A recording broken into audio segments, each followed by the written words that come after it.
You know, if there's one piece of equipment in the gym that is just surrounded by debate, it's got to be the trap bar. Is it a deadlift for beginners, a crutch for the injured, or is it one of the most powerful and just misunderstood tools for building some serious strength?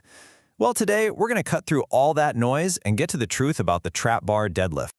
All right, so first things first, we've got to talk about its reputation. The Trapbar Deadlift, it's often seen as the easier deadlift. It's kind of like plan B for people who can't or maybe just won't do a conventional barbell deadlift. But is that really the whole story? And look, strength coach Alan Thrall just perfectly captures the common gym vibe with this quote. I mean, you've probably heard it, right? It's often handed out as the solution for pretty much anything, from bad mobility to just being new to lifting. And look, while it can be a great tool in those situations, that's not the whole story, not by a long shot. And that right there, that brings us to our central question. Is this bar just a compromise, a sort of watered-down version of a real deadlift, or is it something else entirely, a super customizable tool that can be tailored to almost any strength goal you can think of? Let's find out. Okay, so probably the biggest point of confusion, the place where everyone gets tripped up, is the mechanics. Is it a deadlift, which is a hinge, or is it basically a squat, just with the weight in your hands? To really figure this out, we need to define our terms first. So let's look at the two fundamental patterns we're talking about. A squat that involves a lot of knee bend, right? Your torso stays pretty upright, kind of like sitting down in a chair. A hinge, on the other hand, is all about pushing your hips back. Your torso has a much more forward angle, just like you'd see in a conventional deadlift. Now here's where it gets really interesting. Movements almost never fall neatly into just one category. Research that was popularized by Greg Nuckols introduced this idea of a hinge squat continuum. Basically, exercises exist on a spectrum. A sumo deadlift, for instance, is actually closer to a squat, and the trapbar deadlift, it's somewhere in between, but it's definitely much, much closer to a conventional deadlift. So the verdict is in, it's a hybrid, but its real superpower is how customizable it is. See, unlike a barbell deadlift, the trap bar lets you choose your hip position. If you set your hips lower, you increase the knee bend, which forces your quads to do more of the work. If you set them higher, it becomes a pure hip hinge, and that loads up your glutes and hamstrings. The choice is totally yours. All right, so now that we know what it is, let's talk about how to actually do it. Proper form is everything, so here are a few absolutely key cues for a safe and really powerful lift. The folks over at Juggernaut Training Systems break a perfect setup down into 3 simple steps. First, you align the bar right over your midfoot. Second, find the absolute center of the handle so it doesn't tip on you. And finally, brace your torso. And I've got a fantastic cue for that coming up right now.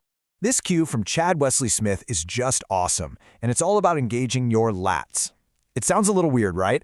But imagine someone is about to tickle you. That instinct to squeeze your arms into your sides, that creates incredible tension and stiffness in your upper back, which is absolutely essential for a strong and safe pull. A solid brace is crucial for sure. But even with perfect tension, there are a few common errors that can totally derail your lift. So now that you know what to do, let's talk about what to avoid. Here are the most common mistakes people make with this lift.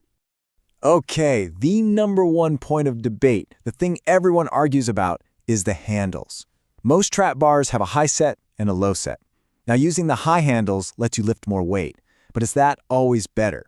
This choice is critical to what you get out of the exercise, so let's break it down. As you can see, the high handles are great for beginners, for taller lifters, or for what's called maximum neural stimulus, which just means teaching your nervous system to fire up as many muscle fibers as it possibly can. The low handles, on the other hand, are better for building raw strength off the floor and really targeting that posterior chain. The right choice really depends on your goal, not your ego. So beyond the handles, watch out for these 3 mistakes: rocking way back onto your heels, grabbing the handle off center, and just dropping into a squat on the way down. What you want to do instead is keep pressure through your whole foot, grab the center of the handle, and really hinge your hips back. So now that we've covered the what and the how, let's get to the why. How can different types of lifters use this powerful tool to their advantage? Let's get into it. Think of this as the playbook. For general athletes, it builds explosive strength and lets you handle heavy loads safely. For powerlifters, it's a fantastic accessory for building strength right off the floor, especially if you use the low handles. And for bodybuilders, well, its customization is king. You can use it as an RDL to absolutely hammer your glutes and hamstrings with less strain on your lower back. And that leads us perfectly to this crucial idea from Peter Kacharian. Bodybuilding is about targeted stimulus, not just moving weight around. The trap bar lets you manipulate the movement to precisely target the muscles you want to grow. That is a level of surgical control you just do not get with a straight bar. Which brings us all the way back to where we started. The trap bar is not a compromise. It's a precision instrument. It's not an easier deadlift. It's a different lift that offers you incredible control. So the real question is, how are you going to use it to build the strength that you want?